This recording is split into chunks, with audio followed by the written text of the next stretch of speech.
সাইম ভ্রু তুলল, কৌতূহলের হাসি ঠোঁট জুড়ে। কেমন অগ্রাসী ভঙ্গিতে রমণীর মেকআপে সাজানো সুন্দর মুখে চুমু খেয়ে বলল, এই বয়সে এসো কচিমালের জন্য এত পিপাসা, ভালা হবা না না? মুখে এক বলেও রীতিমতো রমণীকে ঠেলে দিয়েছে ভদ্রলোকের কোলে। লোভাতুর লোকটি অমনি দুই হাতে আষ্টেপৃষ্টে জড়িয়ে নিল অল্প বয়সী শরীরটা। বিপরীতে ওই রমণীর মুখে ভাসল কিঞ্চিত ভয়, অনিচ্ছুকতা। এই দৃশ্যে খ্যাক খ্যাক করে হাসলো অনেকেই। মান্নান সাহেবের কানে তখন একটা বডিগার্ড ফিস করে কিছু বলল। মান্নান সাহেবের মুখের উজ্জ্বল হয়ে ওই মুহূর্তেই ড্রিঙ্কসের গ্লাস রেখে ছোটেন দরজার দিকে। সিয়াম ডাকে, কি মন্ত্রী সাহেব জন্য এত তারা? হ্যাঁ। মান্নান সাহেব বেরিয়ে যেতে যেতে বলে, আদিল আসছে। সাথে সাথে এক একজনের আশ্চর্য প্রশ্ন পড়ল। আদিল মির্জা? আদিল মির্জা আসছে। আরে আসলে আদিলেই। বৃষ্টির শব্দ মারিয়ে ড্রাইভওয়ে পিছিয়ে এসে থেমেছে বেশ কয়েকটা গাড়ি। মুহূর্তেই ঝড়ের বেগে বেরিয়ে আসে এলেন ক্লান্ত স্বপন। ক্লান্ত মেলে ধরেছে বড় কালো ছাতাটা। শান্ত এসে গাড়ির দরজা খুলে দাঁড়ালো। ওখানে ছাতাটা বাড়িয়ে ধরল ক্লান্ত। একজোড়া চকচকে কালো জুতো নামলো বৃষ্টির জলের শব্দ তুলে। দরজায় যেই হাতটা পড়ল তা কালো গ্লাভসে আবৃত। পুরো শরীরটা পেরিয়ে এলো পরপর।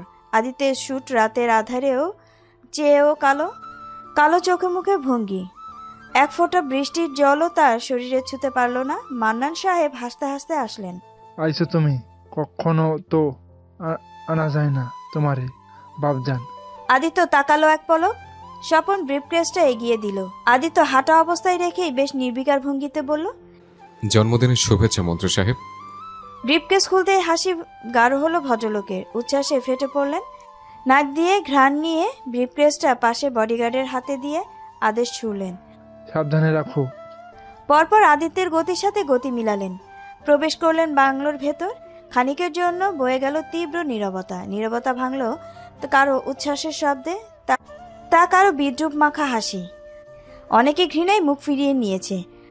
আদিল অবশ্য এসবে কোনো ধার ধারেনি। সামনে ভীষণ গুরুত্বপূর্ণ একটা ডিল আছে তার। আইনমন্ত্রীর সাহায্য লাগবে। কাজটা ভালোই সম্পন্ন করতেই আজ এই প্রোগ্রামে আসা। আদিল সোজা এলো ড্রিঙ্কস বারের কাছে। পায়ের ওপর পা তুলে বসলো পাশের সোফায়। পিছু পিছু এসে বসলেন মান্নান সাহেবও। দিকপাল চ্যাটার্জিও দলবল ছেড়ে হাসতে হাসতে এলেন, দুটো ড্রিঙ্কসের গ্লাস হাতে। একটা আদিত্যের হাতে দিয়ে অন্যটা নিজের ঠোঁট ছুঁতে ছুঁতে অপোজিটে বসে উৎফুল্ল গলায় বললেন, সারপ্রাইজ দিলা ভালোই, দেখা তো পাওয়ারই যায় না। আদিত্য ড্রিঙ্কসের গ্লাসে ঠোঁট ছুঁয়েছে। এক টানে শেষ করলো। আরেক গ্লাস নিতে নিতে বলল, দিনকাল কেমন যাচ্ছে? মান্নান সাহেব ঠোঁট চেপে বললেন, তা আমরা জিজ্ঞেস করব, তাই না দিকপাল চ্যাটার্জি? একদম। নতুন বিয়ে করছে শুনলাম, আনো নাই কেন সাথে? দেখা করাবা না? আদিত্য হাত থামলো না। কয়েক গ্লাস গলায় ঢেলে সিগারেটে ইতিমধ্যে ঠোঁটে স্থান পেয়েছে। এক টান দিয়ে কালো ধোঁয়া ছুড়ল। এক ফাঁকে গলায় ঢাললো আরেক গ্লাস। পাল্লা দিয়ে ড্রিঙ্কস করছেন দিকপাল চ্যাটার্জিও। তাদের ভেতরে কেমন কম্পিটিশন চলছে। মান্নান সাহেবের বয়স হয়েছে, এত খেতে পারে না। তারপরও বেশ কয়েক গ্লাস গিলেছেন। মাথা চক্কর দিল, নেশা ধরেছে প্রায়। সিয়াম এসে দাঁড়ালো তখন ভিন্ন একটি রমণী ওর বাহুতে। এই রমণী নিয়েই বসলো অপোজিট দিকপাল চ্যাটার্জির পাশে। ভ্রু দুলিয়ে বলল, শুনলাম খুব রূপসী দেখতে, ওমন রূপসী একা একা দেখলে হবে? আদিলের গ্লাসে মদটুকু গিলে রক্তিম চোখ তুলে তাকালো তৎক্ষণাৎ। এই ধূসর রঙের দৃঢ় দৃষ্টিতে সিয়ামের ভেতরটা সামান্য কাঁপলেও দেখালো না উপরে। মান্নান সাহেব সতর্ক হলেন, থামাতে চাইলেন, কিন্তু ভীষণ সাহস দেখিয়ে সিয়াম বলে গেল, আনা হোক সামনে, আমরা দেখি একটু টেস্ট। চোখের পলকে হাওয়ার গতিতে আদিল ঝুঁকে হাতে ড্রিঙ্কসের গ্লাস দিয়েই বাড়ি বসালো সিয়ামের মাথায়। আদিলের হাত সিয়ামের মাথা ফেটে রক্তে ভেসে গেল সবটা। মান্নান সাহেব চিৎকার করেন। আদিল! আদিল থামলো না। রক্তাক্ত কাটা হাত দিয়েই চেপে ধরল সিয়ামের গলা। ওকে উড়িয়ে আছড়ে ফেললেন জমিনে। খড়কের পোলা, কলিজা ছেড়ে কুত্তার খাওয়াবো, তোর মুখে আমি মুদবো বাইচোদ। মান্নান সাহেব এসে দ্রুত টেনে ধরল আদিলের হাত। সিয়াম ততক্ষণে অজ্ঞান। ওর বডিগার্ডরা সব আদিলের বডিগার্ডের সাথে হাতাহাতিতে ব্যস্ত। মান্নান সাহেব বিষণ্ণ গলায় আদেশ ছুড়লেন, তাড়াতাড়ি ওরে ওঠা, ডাক্তার শামুকে ডাক। গান শুনতে শুনতে রোজার চোখগুলো লেগে আসে। ও ড্রয়িং রুমের সোফায় বসে আছে, টেলিভিশন অন। পরনে শুভ্র রঙের নাইট ড্রেস, ওপরের অংশ চাদর দিয়ে ঢাকা। রিদি রুমে ঘুমাচ্ছে। রোজা এখনো না ঘুমিয়ে বসে আছে ওর ফোনটার জন্য। ফোন নাকি আদিল মির্জার কাছে। লোকটাকে কিছু কথা আজ রোজা শোনাবেই। ওর ফোনে অনেক কিছু আছে, একজন মেয়ে মানুষের ফোন কেন ধরবে? রোজা চোখ বুজে বিড়বিড় করে। কোনো ভদ্রতা নেই? আওড়াতে আওড়াতে লেগে আসে চোখ জোড়া। মির্জা বাড়ির ড্রাইভওয়ে পিছে কয়েকটি গাড়ি ঢুকলো তখনই। এসে থামলো বাড়ির সামনে। বৃষ্টি তখনও নামছে। শান্ত বেরিয়ে ছাতা মেলে ধরলো। আদিত্য দুলতে দুলতে বেরিয়ে এলো। দু হাতের গ্লাভস তখনও রক্তে ভেজা। সে অসন্তুষ্ট ভঙ্গিতে গ্লাভস খুলে ছুঁড়ে মারল। দুয়ারের কাছে এসে খুলল রক্তাক্ত জুতো। গায়ের কোট খুলতে খুলতে প্রবেশ করলো ভেতরে। দুয়ারের কাছে থামলো শান্ত। আর ভেতরে গেল না রোজার অস্তিত্ব দেখে। ওখানেই দাঁড়ালো, তবে ঘুরে। আদিল এক একটা দৃঢ় তবে এলোমেলো কদমে সামনে এগোচ্ছে। কোটটা পরে আছে ফ্লোরে। তার ধূসর চোখের দৃষ্টি ঝাপসা। ভারী শরীরটা বোধহয় মৃদু দুলছে। ফিসফিসিয়ে গান তখনও চলছে টেলিভিশন থেকে। ঝুলন্ত ঝাড়বাতিটার হলদে আলোয় দেখা মিলল রোজার। সোফায় বসা অবস্থায় মাথাটা সোফার শেষ প্রান্তে হাতলে এলিয়ে দেয়া। আদিল এসে দাঁড়ালো রোজার ঠিক সামনে। ঝাপসা দৃষ্টিতে ওই ঘুমন্ত মুখটা দেখতে কিছুটা অসুবিধে হয়। এতে অসন্তুষ্ট হয় সে। সামান্য ঝুঁকতে চায়, কিন্তু পারে না। থুবে পড়তে নিলে নিজে সোফার হাতল ধরে সামলে নিল। রোজা ঘুমন্ত মুখটা দেখতে দেখতে কেমন শব্দ করে দু হাঁটু গেড়ে বসে পড়ল। সেই শব্দে চমকে চোখ মেলে তাকায় রোজা। নিজের খুব কাছে আদিলকে দেখেই রীতিমতো হাঁটু গেড়ে বসা আদিলের চোখ মুখ অবুঝের মতো দেখালো। আদিল এক ধ্যানে শুধু চেয়েই থাকলো। মদের তীব্র গন্ধ রোজার নাক মুখ কুচকে গেল। তাকালো শান্ত এলেনের দিকে। ওরা একটা শব্দও করছে না। রোজা দীর্ঘশ্বাস ফেলল। কতটা ড্রিঙ্কস করেছে এতটা ড্রাঙ্ক হওয়ার জন্য? রোজা আস্তে করে প্রশ্ন করে। এভাবে কেন বসেছেন? রুমে কেন যাচ্ছেন না? আদিল জবাবে নির্নিমেষ চেয়ে রইল কেমন। অমন গাঢ় দৃঢ় গভীর দৃষ্টি সামনে রোজা অপ্রস্তুত, বড় ছন্নছাড়া। দৃষ্টি সরিয়ে নেয়। উঠতে চাইলে কিছু একটা অনুভব করে ঘাবড়ে ওঠে, কেঁপে ওঠে অন্তর। আদিল ভীষণ আলগোছে মাথাটা রেখেছে থম মেরে বসে থাকা রোজার কোলে। কেমন কল্পনায় বসবাস করা এক মানব কণ্ঠে মিন মিন করে আওড়ায়। মাথা বলি দাও রোজ, যেভাবে আমিরার করো আমার হেডেক হচ্ছে। রোজার হৃদয়ে কেমন শিশিরে এক অনুভূতি হয়। নিভু নিভু বাচ্চা সুলভ এই কণ্ঠের অন্তরাত্মা পর্যন্ত কেঁপে ওঠে। মিয়ে যায় তার শরীর। এই আদিল মির্জা ও চেনেই না। আদিল তাকানোর চেষ্টা করে অস্পষ্ট ভাষা ভাষা চোখে। কি হলো, করো না। রোজা চমকে চেয়ে রয় মুখের সামনে থাকা আদিলের অবুঝ চোখ মুখে। হুবহু হৃদির মতো মুখ চোখ, আবদারও ওর মতো। রোজার হাত কাঁপে সামান্য, কণ্ঠনালী আটকে আসে। আদিল আওড়ায় ফের। রোজা অবশেষে অত্যন্ত ধীরে এগিয়ে নেয় ডান হাতটা। নরম ফর্সা লম্বা 5 আঙ্গুল, 5টা ডুবে যায় তার কোলে রাখা মাথায় কালো সিল্কি চুলের গভীরে। মুহূর্তেই আদিল কেমন শব্দ করে স্বস্তির শ্বাস নেয়। আরো গভীরে এলিয়ে যায় কোলের মধ্যে। রোজের পেটের কাছে প্রায় ছুঁই ছুঁই হয়। টেলিভিশনে তখনই ফিস ফিস করে গান বেজে যাচ্ছিল। মাওলা মেরে মাওলা মেরে মাওলা মেরে মাওলা মেরে आँखें तेरी कितने हंसी इनका आशिक मैं बन गया हूँ मुझको बसा ले इतने तू मावला मेरे मावला मेरे मावला मेरे मावला मेरे। বডিগার্ড হাসান এসে দাঁড়িয়েছে রুমের সামনে। দরজাটা আধখোলা, অল্পখানি ভেতরটা দেখা যাচ্ছে। পুরোপুরি অন্ধকার ওপাশ। মনে হচ্ছে রাতের মেঘাচ্ছন্ন কুচকুচে কালো আকাশটা রুমের ভেতর বাসা বেঁধেছে। হাসান নীরবে দীর্ঘশ্বাস ফেলে। ওর পেছনের গার্ডগুলো ভয়ে তটস্থ হয়ে আছে। ওদের অভিব্যক্তি সর্বদা নির্বিকার থাকলেও এক মুহূর্তে ওই মুখগুলোতে ভয়ের ছাপ। হাসান এক পলক ওদের দেখে হাত তুলে থামার ইশারা করলো। কদম বাড়িয়ে ভেতরে ঢুকলো একাই। মুহূর্তে পায়ের তলায় কিছুর বাধা পড়ে। কচমচ শব্দ হয়।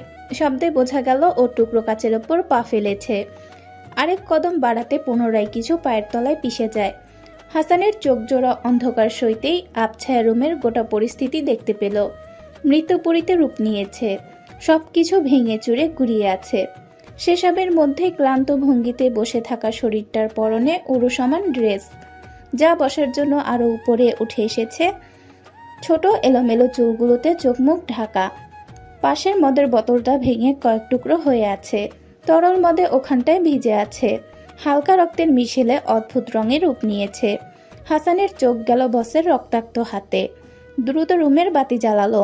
তাতেও হেলদোল হলো না মুখ নুয়ে রাখা রিনা সওদাগরের। হাসান ব্যস্ত গলায় সতর্ক ভঙ্গিতে ডাকলো, বস বস, ডক্টর আদিত্যকে আসছে। রিনা ওভাবে থেকে কথার বাদ সেধে নিজের মতো প্রশ্ন করলো একরকম নির্জীব কণ্ঠে। খবর এনেছিস? ও কি সত্যি বিয়ে করে নিয়েছে? কোথাও ভুল নেই তো? সবাইকে বোকা বানানোর জন্য এমন নিউজ ছড়িয়েছে নিশ্চয়ই। হাসান ঢোক গিলল। কাঁপলো ওর চোখের পাপড়িগুলো। কণ্ঠ আটকে আসছে। নিজেকে স্বাভাবিক রাখতে চেয়ে সময় নিয়ে বলতে পারলো, বিয়েটা সত্যি করছেন? ওই মেয়ে মির্জা বাড়ি থাকছে? থমথমে এক নীরবতা বয়ে গেল। ওই নীরবতায় ভেতরে ভেতরে আরো ঘাবড়ালো হাসান। ভয়ে শুকিয়ে এলো ওর গলা। তারপরও সাহস করে এগুলো কয়েক কদম। রক্তাক্ত হাতটা ধরতে চাইল, পারল না। পর মুহূর্তে নীরবতা ভাঙল রিনার জখমিত সিংহের মতো এক চিৎকারে। এলো পাতারি ছুঁড়ে মারল হাতের কাছে যা পেয়েছে। এক পর্যায়ে ঠিক হাসানের সেদিনের জখমিত কপালেই ফের এসে লাগে ভাঙা ফুলদানি। No no, he can do this to me. Adil, you can not do this to me. গলগল করে রক্ত ঝরছে হাসানের কপাল থেকে। ব্যথায় নীল হয়ে যাচ্ছে মুখ। তবুও একটা টু শব্দও করলো না ছেলেটা। নিঃশব্দে প্যান্টের পকেট থেকে একটা রুমাল বের করে কপালে চেপে ধরল। রিনার ভাঙচুর সেরে দিশেহারা অবস্থা সমানে পাইচারি করছে। চোখ মুখ ভিজে আছে চোখের জলে। এলোমেলো ভঙ্গিতে বিড়বিড় করে গেল, ওনা বলতো, he will never get married, he will never fall in love. তাহলে এগুলো কি করছে? কি করছে? রিনা দু হাতে নিজের চুল খামছে ধরল। রক্তিম চোখে তাকালো হাসানের দিকে। বিলাপ জুড়ল পাগলের মতো। আমার মধ্যে কি কমতি ছিল? কখনো ফিরেও দেখেনি, কখনো ভালোভাবে তাকানোর প্রয়োজন পর্যন্ত বোধ করেনি, একটু সময়ের জন্য পাশাপাশি বসতে চায়নি, এঙ্গেজমেন্টের সময় ভিন্ন ভিলাতে থেকেছিল এই বলে যে ও কাউকে ট্রাস্ট করতে পারে না, কাউকে আশেপাশে সহ্য করতে পারে না, কাউকে কখনো নিজের জীবনে ঢুকতে দিতে পারবে না। তাহলে এখন এখন কি করছে? ওই মেয়ে হলে আমি কেন না? আমি তোর বাচ্চার মা। আমি অঝরে কাঁদছে রিনা। ওর দৃষ্টি ঝাপসা, শরীর টলছে বাজেভাবে। যে কোনো সময় পড়ে যেতে পারে। হাসান দ্রুত গিয়ে ধরল এক হাতে। বস বস, কাম ডাউন প্লিজ, নিজের ক্ষতি করছে। জ্ঞান হারানোর পথে রিনা। ও যেন কিছুই শুনল না। আস্তে আস্তে ওর চোখ দুটো বুজে গেল। বন্ধ চোখের পাতায় ভাসল অনেক বছর আগের দৃশ্যগুলো, যা আজও কেমন জীবন্ত তবে হৃদয় বিদারক। ও দিনটাই ছিল রিনার জন্মদিন। আলমগীর সওদাগর বড় করে মেয়ের জন্মদিনের পার্টি রাখেন। উপস্থিত হয় দেশের সব উচ্চবর্গের লোকজন। আদিলও ওদিন তার হাজব্যান্ড হিসেবে উপস্থিত হতে একরকম বাধ্য হয়, তবে আসে সবার শেষে। কোনো রকমের জন্মদিনের শুভেচ্ছা জানায় না, কাছেও ভিড়ে না। সবার মধ্যে সবার সাথে আলাপে ব্যস্ত রয়, যেন পুরোপুরি ব্যবসার খাতিরে তার আশা। রিনা অমন অগ্রাহ্য সইতে পারেনি। তার দিকে লোলুপ দৃষ্টিতে তাকিয়ে থাকা একজনের সাথে মাখো মাখো সম্পর্ক করে ওখানেই, কাপল ডান্স করে, তাতেও কোনো আগ্রহ দেখায়নি আদিল। যেন রিনা এক্ষুনি এই ছেলের সাথে কোনো হোটেলে বেডে গেলেও তার যায় আসে না। তাই তো সবসময় এমনই বলে এসেছিল প্রথম থেকে। রিনাই স্বপ্ন দেখতে শুরু করে, যে সেই স্বপ্ন নয়, ভয়াবহ স্বপ্ন। কঠিন প্রেমে পড়ব, নিজেকে পরিবর্তন হতে দেখত নিয়মিত। যেই মেয়ে প্রতিদিন নাইট ক্লাবে রাত কাটাতো, সে আর নাইট ক্লাবে যেত না। নিজের সব রাতের সঙ্গীদের ভুলে গেল কেমন, শুধু এক আদিল মির্জাকে নিজের করে পাওয়ার লোভে। তাকে পাওয়ার লোভে রিনা সব রকম চেষ্টা চালিয়েছে। চেয়েছিল তার সংসার করতে, এসব ভুলতে, নতুন এক রিনা হতে চেয়েছিল। কিন্তু আদিল যে তার কোনো রূপেই মুগ্ধ হতো না, তার কোনো পরিবর্তনই যে দৃষ্টিতে নিত না, ফিরে তাকাতো না, কল রিসিভ করতো না। তারপর রিনা ডেসপারেট হয়, ভীষণ বাজেভাবে। এতটাই যে জীবনের সবচেয়ে নিকৃষ্ট কাজে নামে সে। ব্যবহার করে ড্রাগ, সিডাকটিভ ড্রাগ। জ্ঞান হারানোর আগে শুধু বিড়বিড় করে রিনা, আমার পেটের বাচ্চাকে এতটা ভালোবাসতে পারলে আমাকে কেন একটু ভালোবাসতে পারলে না? হাসান অসহায় হয়, চোখ বুঝে শ্বাস ফেলে, দীর্ঘশ্বাস। পকেটে ফোন বেজে চলেছে। রিনার বাবা আলমগীর সওদাগরের পার্সোনাল বডিগার্ড কল করে যাচ্ছে। আজ তাদের ফ্যামিলি ডিনার ছিল, গুরুত্বপূর্ণ বিষয়ে আলাপ হওয়ার কথা। এমতো অবস্থায় ওসব সম্ভব না। হাসান ভুল না হলে ব্যবসায়িক আলাপটা সম্ভবত মৃত আব্দুস সোবহান চৌধুরীর সম্পত্তি নিয়ে, যা এখনো কোনোভাবেই রিনার নামে করানো সম্ভব হচ্ছে না। সোবহান চৌধুরীর বড় ছেলে কেস লড়ছে রীতিমতো, সম্পত্তির এক ভাগও ছাড়তে নারাজ। এই সময়ে রাতের বেলায় গ্রাউন্ড ফ্লোরের লিভিং রুমের বিশাল এই ঝাড়বাতিটার রং বদলায়। সাদা আলো থেকে একরকম নিভু নিভু হলদে আলোয় জ্বলছে। এই নিভু আলোতে দু হাঁটু ভেঙে বসা আদিলের চোখ মুখ দেখালো নিষ্পাপ। জগতের সব খারাপ কাজের সাথে যেন তার কোনো সম্পর্ক নেই। নেই দৈনন্দিন অমন গোমরা গম্ভীর মুখের লেবাস। কি নরম, অচেনা, অসহায় লাগছে। রোজা কোনোভাবেই এই লোকের সাথে ওর পরিচিত আদিল মির্জার সাথে মেলাতে পারে না কল্পনা করতে এমন নিরীহ পুরুষটি সেই, যে কথায় কথায় পিস্তল তাক করে ধরে ওর ওপর, যে কথায় কথায় ধমকে ওঠে, আদেশ ছড়ে, জোর দেখায়। রোজার চোখে ভাসল হৃদির মুখ। কি অবিকল লাগছে এখন। অজানা অপ্রয়োজনীয় অনুভূতি গাঢ় হয়ে বসতে চাইল রোজার হৃদয়ের এক কোণে। তা উপলব্ধি করে ওর দৃষ্টি এলোমেলো হয়। ব্যস্ত হাতটা থেমে যায় আচমকা। অবিশ্বাস নিয়ে তাকায় নিজের হাতের দিকে, যা এতক্ষণ বড় অবাধ্যভাবে বুলিয়ে চলেছিল তার কোলে, বড় আরামের সাথে ডুবে থাকা এলোমেলো চুলের মাথাটা। এতক্ষণে ভীষণ স্বস্তিতে প্রাণ ভরে নিঃশ্বাস ফেলা আদিলও নড়ে চড়ে ওঠে চুলের গভীরে থাকা আঙ্গুলগুলো সরে যাওয়াতে।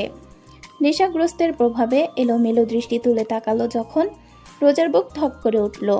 ধূসর চোখ দুটোর দৃষ্টি আজ ভাসা ভাসা। ওখানে আকাশের তারারা ভাসছে। মনে হচ্ছে ওই মণিজোড়ায় ভাসা রোজার মুখ, তারাদের মধ্যে রাজ করা এক চাঁদ। রোজার ঠোঁট কাঁপে। ও কিছুক্ষণ বাকরুদ্ধ হয়ে পড়ে মুখের সামনে থাকা আদিলের এমন অসহায় চোখ মুখ দেখে। ও তক্ষুনি দৃষ্টি সরাতে পারে না, পারে দুহাতে ঠেলে সরিয়ে দিতে। ওর গায়ের ওপরে ওরকম ঝুঁকে থাকা অমন পুরুষালী উপস্থিতি মেনে নেয় অনেকটা সময়ের জন্য। আদিলের ভাষা চোখ জোড়া তখনও নিখুঁতভাবে দেখছে রোজার মুখের এক একটি অঙ্গ। পুরো মুখ ঘুরে এসে দৃষ্টি থামল রোজার ঠোঁটে, এরপর চোখে। হাত বাড়িয়ে ওভাবেই খপ করে ধরল রোজার নরম হাতটা। পুনরায় রাখলো নিজের মাথায়, সিল্কি চুলের গভীরে। বাতাসের মতো ফিসফিস করে আওড়ালো, থেমো না। রোজা অন্ধকারে আছে বোধহয়। এই সময়টা কেমন কাল্পনিক লাগছে। কল্পনা মনে হচ্ছে তার কোলে থাকা এই আদিল মির্জাকে। সম্মোহিত নিজেকে প্রশ্ন করতে শুনল ও। নেশা করেছেন? আদিলের চোখ মুখে কিঞ্চিত অপ্রস্তুত অসহায়ত্বের অভিব্যক্তি ভাসল। এক দৃষ্টিতে চেয়ে আস্তে করে বাচ্চাদের মতো আওড়ে গেল। মাথা বলিয়ে দাও। রোজার আঙ্গুল নড়ে। অসহায় দৃষ্টি হঠাৎ গিয়ে পড়ল আদিলের হাতের ওপর। হাতের তালু কেটে রক্ত শুকিয়ে আছে। কি ভয়াবহ দেখালো। ছোট গর্তটা গভীর বোধ হয়, ভেতরে সম্ভবত কাঁচও আছে এক টুকরো। কেমন আধো আধারে চিকচিক করছে। আটকে উঠে রোজা তাকালো ফের আদিলের চোখ মুখের দিকে। অবিশ্বাস্য গলায় বলে, আপনি কি মানুষ? ব্যথা পাচ্ছেন না? কেটেছে তো। আদিল টু শব্দও করে না, দৃষ্টি সরিয়ে তাকায় না নিজের ক্ষত বিক্ষত হাতের দিকে। রক্তলাল হয়ে আসা এক দৃষ্টিতে চেয়ে থাকে ফটর ফটর করে কথা বলা রক্ত জবার মতো ঠোঁটের দিকে। ঢোক গিলে লাগাতার ওঠানামা করে স্পষ্ট দৃশ্যমান অ্যাডামস অ্যাপল। রোজা তখন ব্যস্তভাবে মাথা ঘুরিয়ে তাকিয়েছে। শান্ত এলেনের পিঠ দেখা যাচ্ছে। এখনো দরজার কাছে বটগাছের মতো সোজা দাঁড়িয়ে আছে। মাথাটা সোজা এদিক ওদিক কোথাও তাকাচ্ছে না, সম্ভবত দৃষ্টি সামনে। ও কি ডাকবে ওদের? তক্ষুনি রোজা ঘাড়ে গরম নিঃশ্বাসে টের পেয়ে চমকে ওঠে। অস্পষ্ট শুনতে পায় গভীর স্বরের এলোমেলো থেমে থেমে বলা মাথামুন্ডবিহীন কথাগুলো। নট নাও, কন্ট্রোল, একটু পর। রোজা ঘাড় ফেরাতেও ভয় পায়। ওভাবেই সামনে নিজের মাথাটা পিছিয়ে নিয়ে দু হাতে ঠেলতে চাইল আদিলের শক্তপোক্ত বুক। সরুন, আপনার লোকদের বলুন আপনাকে নিয়ে যেতে উপরে, হাতের চিকিৎসার প্রয়োজন। হিমালয়ের মতন অটল আদিল আজ একবারের ধাক্কাতেই টলল। শুধু টলল না, রীতিমতো রোজার অমন হাওয়ার মতো এক স্পর্শে শব্দ করে পড়ে গেল। ফ্লোরে মিশে আর নড়ল না, চোখ দুটো বন্ধ হয়ে আছে। রোজা হতবাক। যাকে ওর সর্বোচ্চ শক্তি দিয়েও এক বিন্দু টলানো সম্ভব হয় না, সে যে অমন এক দুর্বল ধাক্কায় সোজা ফ্লোরে গিয়ে পড়বে তা কিভাবে বুঝবে? পর মুহূর্তেই খেয়ালে আসে লোকটা নেশায় বুঁদ হয়ে আছে, নিজের মধ্যে নেই। মুহূর্তেই চিন্তিত হয়ে ও এলোমেলোভাবে চাদর জড়িয়ে ডাকে, এদিকে আসো। শান্ত শব্দ শুনেই ঘুরে তাকিয়েছে। ডাকে দ্রুত ঢোকে ভেতরে। অ্যালেন ক্লান্ত আসে ভেতরে। রোজা তখনও ভীষণ অসন্তুষ্ট হয়ে চেয়ে আছে। ওনাকে নিয়ে যাও রুমে। কেমন বডিগার্ড তোমরা, হাত কেটেছে, ট্রিটমেন্ট করাও নি এখনো? শান্ত তাকালো না, বিনয়ের সাথে বলল, ম্যাডাম বস আমাদের কথা শোনে না, আপনি বলে দেখুন, নিশ্চয়ই শুনবে। রোজা মুহূর্তে ধমকালো। আমার শুনবে মানে আমি বলার কে? অ্যালেন আরও বিনয়ের সাথে জানালো। আমাদের ম্যাডাম বসের ওয়াইফ।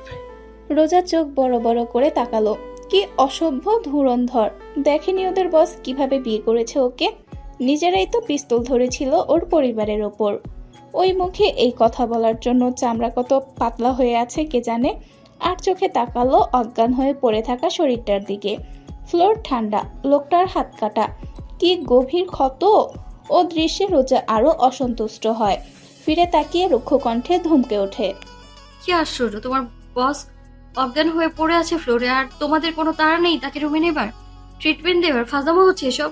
শান্ত তখনও সাবলীলভাবে দাঁড়িয়ে আছে অজ্ঞান হওয়া বসের সামনে, পলকও পড়ে না বলার সময়। আমরা তাকে ধরেই তা বস পছন্দ করেন না। অ্যালেনের পাপড়িগুলো সমানে কাঁপলো। ক্লান্ত ঠোঁটে আলগোছে ঠোঁট টিপে রাখে, মাথাটা নোয়ানো। রোজা আশ্চর্য, হতবাক। Are you guys insane? উনি অজ্ঞান, এই সময় তার কি অপছন্দ তা ভাবা হচ্ছে এখন? দ্রুত ধরে নিয়ে যাও তাকে রুমে। অ্যালেন মাথা নোয়ানো অবস্থাতেই বলল এবারে। আমাদের স্পর্শ অপছন্দ করেন, আপনার তো না ম্যাডাম। আপনি যদি কাইন্ডলি বসকে ধরে ওঠান। রোজা হঠাৎ নড়ে চড়ে ওঠে। কেমন সতর্ক চোখে 3 বডিগার্ডের মুখ দেখে শেষমেশ আদিলের মুখের দিকে তাকালো। সন্দেহ বাঁধলো, যা গাঢ় হলো ক্রমশ। কোনো কিছু না ভেবে দ্রুত 2 কদম সরে এলো পেছনে। শান্ত এলেন ওদের কিংকর্তব্য বিমূঢ় করে। রোজা দ্রুত কদম বাড়ালো সিঁড়ির দিকে। ও পারলে দৌড়াতো, দৌড়ানোটা খারাপ দেখাবে বলে ভদ্রভাবে কেবল দ্রুত হেঁটে সিঁড়ি বাইছে। অন্যদিকে শান্ত অবাক না হয়ে পারল না। তাদের ম্যাডাম বেশ বুদ্ধিমতী। দীর্ঘশ্বাস আটকে দৃষ্টি ফেলল নিচে। আদিল ঢুলু ঢুলু ভঙ্গিতে উঠে বসেছে তক্ষুনি। উঠতে গিয়ে তার মাথা ঘোরাচ্ছে। ভাষা চোখে দেখা যাচ্ছে দুটো রোজা ছুটে পালাচ্ছে। Run run run, I love to chase you. Roza স্পষ্ট শুনতে পেল ভারী পায়ের ধ্বনি। মুহূর্তে ও সচেতন হয়, আটকে ওঠে। আর পেছনে ফিরে তাকানোর সাহস করে না। সিঁড়িগুলো শেষ করে করিডোরে পা রাখতেই দেখতে পায় মরিয়ম বেগমকে। ভদ্রমহিলা হৃদের রুমের দরজার সামনে ছিল। হঠাৎ চোখের পলকে দরজা লাগিয়ে ভেতরে চলে গেল। রোজা হতবিহ্বল হতে পারল না। এক দমকা হাওয়া এসে ওকে তুলে নেয় শূন্যে। ওকে কোলে তুলে আদিল সামান্য টলছে। টললেও কদম স্থির দৃঢ়। দ্রুত কদমে সিঁড়ি বেয়ে উঠতে চাচ্ছে 3 তলার দিকে। রোজার গলা শুকিয়ে গেছে। ও অসহায় চোখে একবার দেখলো ওর গায়ের চাদরটা যা পড়েছে ফ্লোরে। জোরালোভাবে নামার চেষ্টা করতেও দ্বিধা হচ্ছে। আদিল দুলছে, যদি ওকে নিয়ে পড়ে কি হবে তখন?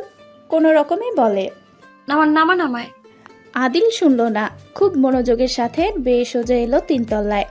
করিডোর ধরে রুমে প্রবেশ করতে রোজা হড়বড়িয়ে এলো পাতারি নড়ে চড়ে নামলো। 2 কদম পেছালো সতর্ক চোখে চেয়ে। আদিল খোলা দরজার সামনে তখনও ঠায় দাঁড়িয়ে আছে। নেশাগ্রস্ত রক্তলাল দৃষ্টিতে দেখছে আপাদমস্তক পুরা রোজাকেই। ও দৃষ্টিতে দৃষ্টি রাখতে রোজার আত্মা কাঁপে, হাঁটু ভেঙে আসতে চায়। অনুশোচনা হয় ভীষণ। হৃদের আবদারে ম্যাচিং নাইট ড্রেসটা পরাই উচিত হয়নি। ও স্বাভাবিক থাকতে চেয়ে আওড়ায়। সরে দাঁড়ান, হৃদে কাছে আমার যে।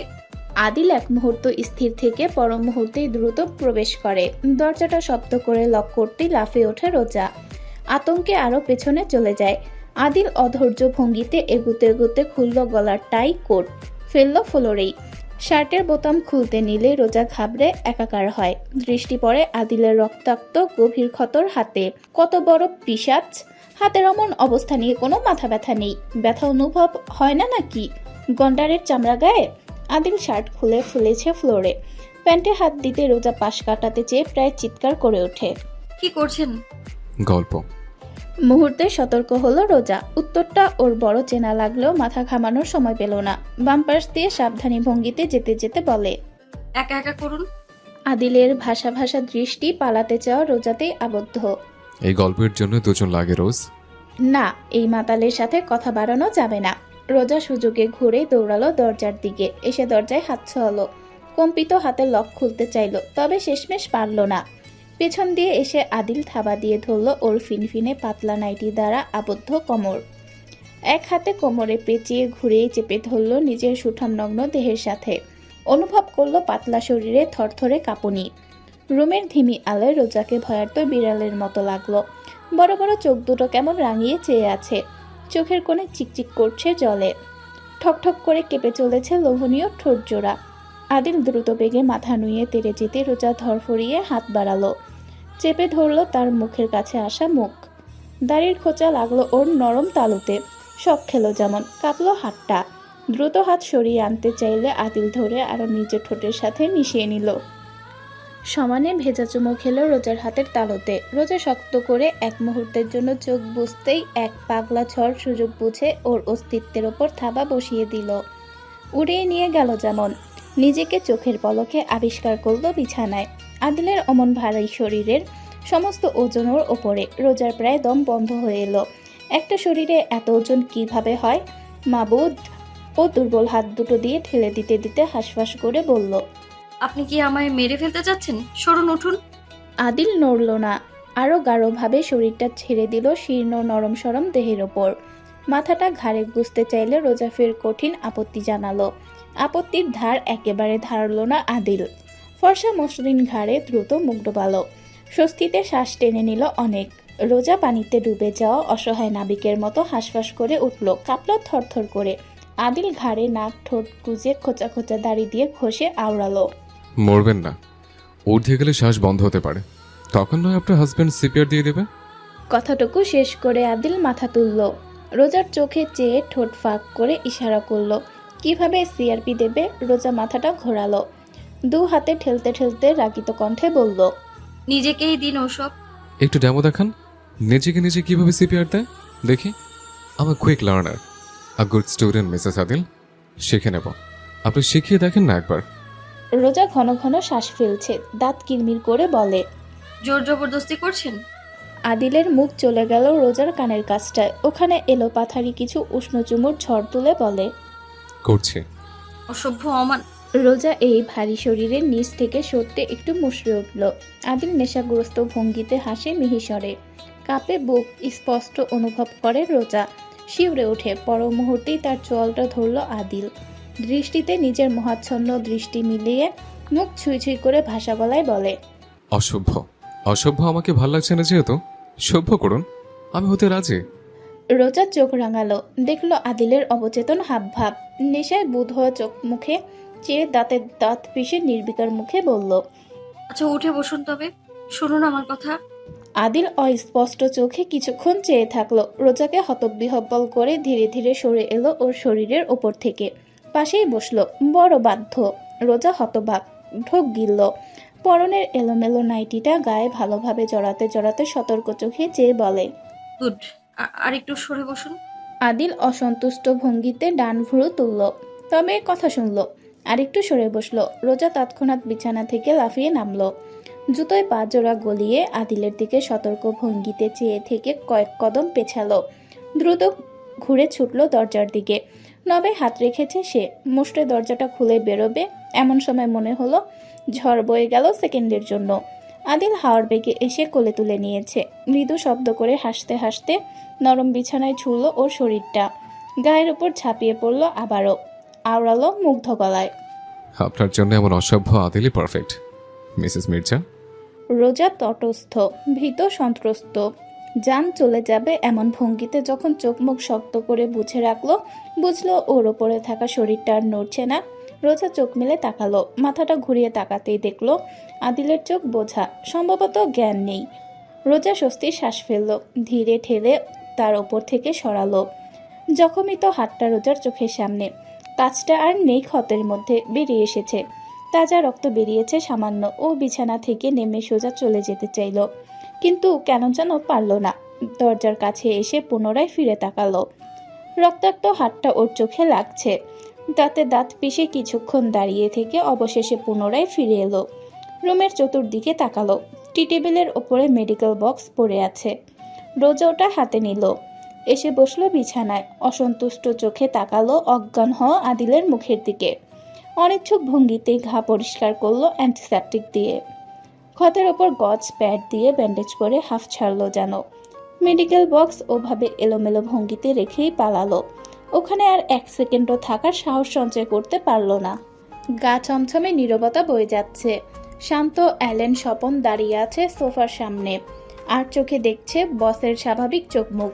তাদের বস অনেকক্ষণ যাবৎ এক দৃষ্টিতে চেয়ে আছে নিজের ব্যান্ডেজ করা হাতের দিকে।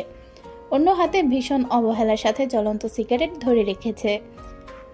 এ যাত্রায় সিগারেট ঠোঁটে পিষে বলল গম্ভীর কণ্ঠে, খোঁজ লাগা, লোক লাগা, একটা টাচও যেন না লাগে তালুকদার বাড়ির কারোর ওপর। ওরা দ্রুত বলে। Yes boss. ইশারায় ওরা সব বেরিয়ে গেল। গুমট বদ্ধ এই ঘরে শুধু এলোমেলো ঘন ঘন শ্বাস প্রশ্বাসের শব্দ ভাসল। একজোড়া গাঢ় চোখের দৃষ্টি পড়ে রইল নিজের ব্যান্ডেজ করা হাতটিতেই। অনেকটা সময় পেরোলো, ভাসলো ফিসফিস করে বলা কথাগুলো। সওদাগর সাহেব, আপনি জানেন কি আছে চৌধুরীর পেছনে এখন? সুবহান চৌধুরী তো চিরতরে চোখ বুঝেছে। ওর পোলাপান এখনো দুধের শিশু।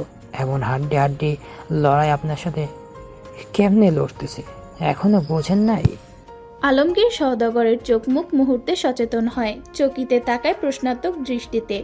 বিপরীতে রেওয়াজ পুকুরের জলের মতো শান্ত। হাতের মদের গ্লাসটা সানন্দে নাড়াতে নাড়াতে বলে, আপনার এক্স মেয়ের জামাই আদিল মির্জা। আদিল আছে পিছনে। আলমগীর সওদাগরের চোখ মুখে এক মুহূর্তের জন্য তীব্র অবিশ্বাসের ছাপ দেখা গেল। পর মুহূর্তে তিনি আতকে বলেন, কোনোভাবে কি জানতে পেরেছে? রেওয়াজ ভিতরে বিরক্তি, পুরোটার এমন বলদা মস্তিষ্কের জন্য। নিজের স্বার্থের জন্য বিরক্তি লুকিয়ে রাখে ভীষণ যত্নের সাথে। খোলামেলা আলোচনা চালিয়ে যায়। নাদিমকে ধরছে না, কি মনে হয় কিছু খুঁজে পায় নাই? ওর তো শকুনের নাক। ওর বিপক্ষে গিয়ে কেউ আজ পর্যন্ত টিকেছে?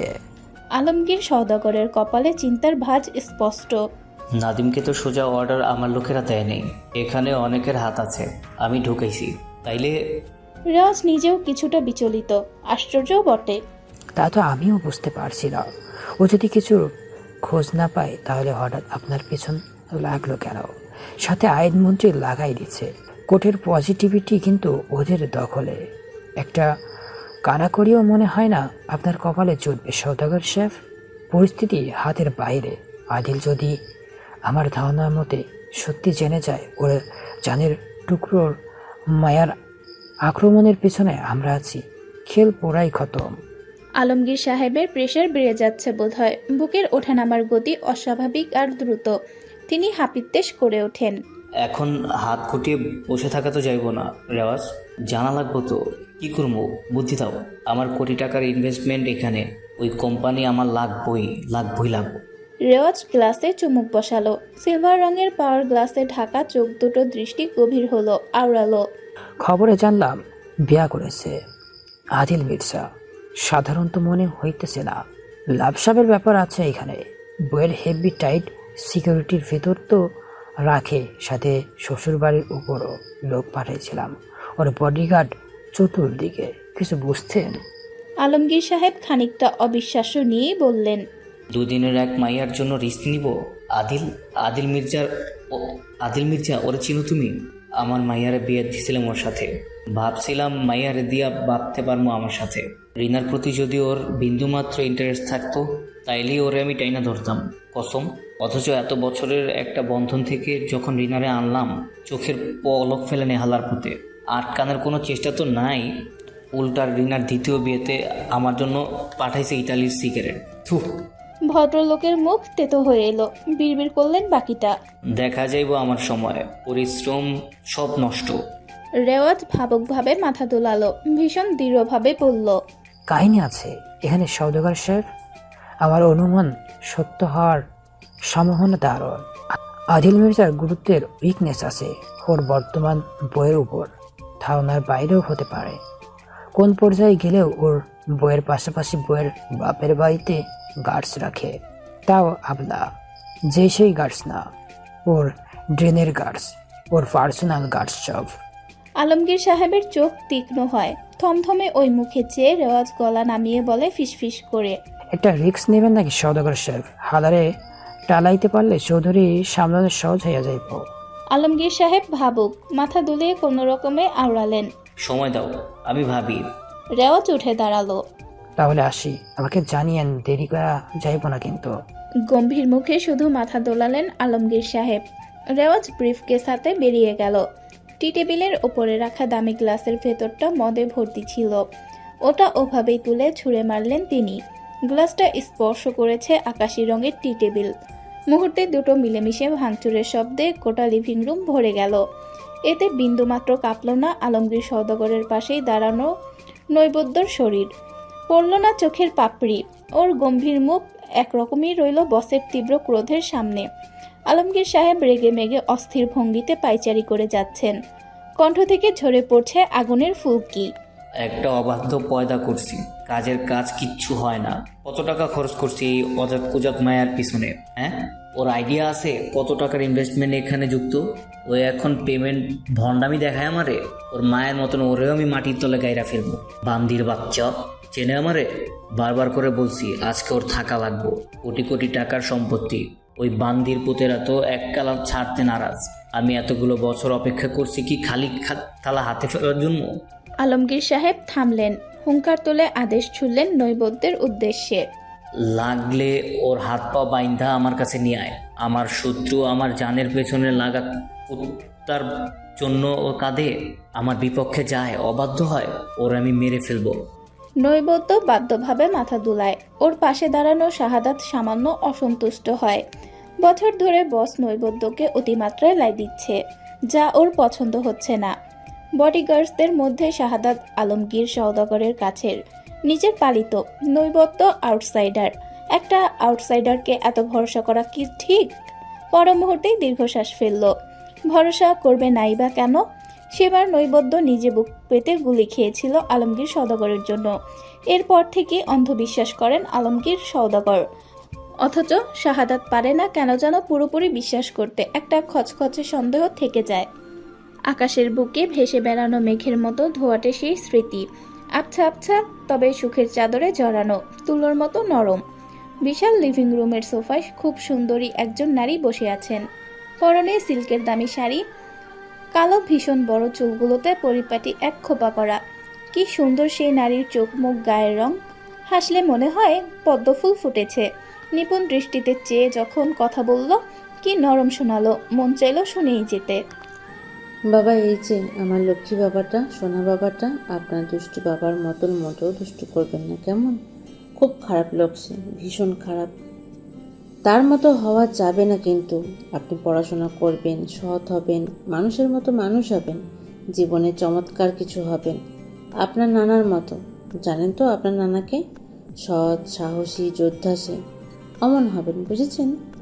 খিলখিলিয়ে হেসে উঠল সামনে দাঁড়ানো হাফ প্যান্ট পরা সুন্দর দেখতে ছেলেটা। ছেলেটার চেহারায় সেই নারীর চোখ মুখের প্রতিচ্ছবি আছে। ছেলেটা হেসে লুটোপুটি খেলো নারীর কোলের ভেতরে। সেই হাসির শব্দে রাঙিয়ে উঠল মির্জা, দেওয়ালে দেওয়ালে ভেসে বেড়ালো। সাথে হাসলো সেই সুন্দর দেখতে নারীটিও। মুখ নামিয়ে সন্তানের মুখে চুমুর ঝড় তুলল।